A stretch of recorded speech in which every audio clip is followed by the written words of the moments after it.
Hello everybody, Scott Golden here with the Golden Opportunities Coaching YouTube channel. Welcome to those of you who are new. Welcome back to those of you seasoned veterans of what we do in here. Actually, this is Pro Wrestling Logic, where we discuss pro wrestling from a wide variety of things.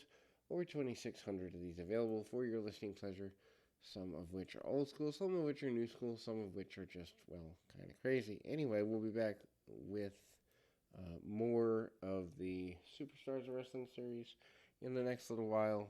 We've got um, more NWA coming up, or WCW Saturday Night stuff coming up. We got a bunch of stuff when my schedule allows. Anyway, we will continue to move through these as best we can. This is the,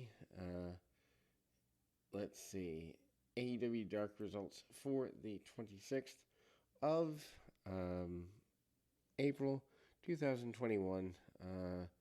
Taped on the 15th as part of the Rampage and Battle of Belts taping. Red Velvet defeats Luce Terramata. Terramata has a little bit of offense in the beginning, but doesn't amount to much, and keeps Velvet down. Velvet fights back and eventually hits the spinning roundhouse kick to pick up the pinfall victory. Lee Moriarty defeats Serpentico. Serpentico jumps him at the beginning of the bell, but Moriarty then comes back and gets control quickly.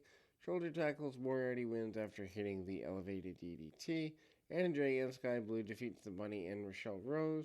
Jay nails Bunny with an overhead suplex to start the match, but Bunny would have to retaliate with a clothesline shortly after. Jay then fights back and gets met with a knee to the face. Rose then is back in, isolating Jay, or at least attempting to, but Blue comes off with the hot tag and nails Rose with a decent enough super kick. Jay then comes back in shortly after and locks on the Queen Slayer, picking up the victory for her team. Penta Oscuro with Alex Abrahantes defeats QT Marshall with Aaron Solo. And already the show feels long at this point, and I know they run maybe 30-40 minutes these total, but Penta does absolutely nothing for me. Marshall tries to outsmart Oscuro early on. Nothing comes of that, and then has a good series of offense. Snapping his arm, Solo gets involved and stops that from happening. Referee's distracted. Kanemaru comes to the ring and spears Oscuro before rolling out.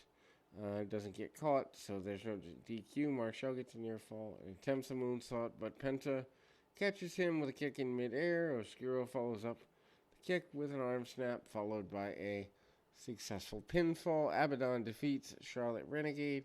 Abaddon finished Renegade in about 15 seconds, hitting a senton and a leg-driving DDT. Hardy Boys are up next here.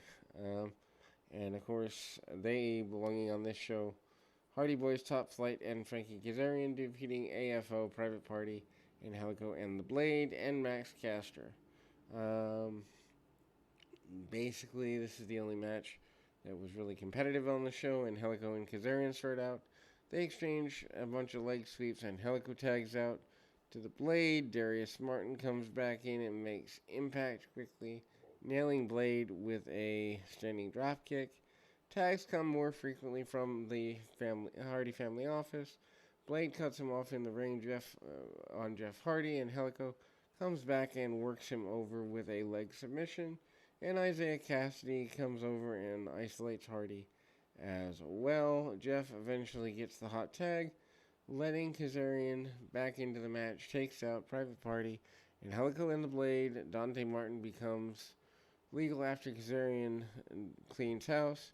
Caster comes in, doesn't last very long. Matt Hardy hits Twist of Fate before tagging to Jeff, who hits the Swanton for the victory. Thankfully, this show is short, because it's just content for the sake of content at this point, but we'll be back with more right after this.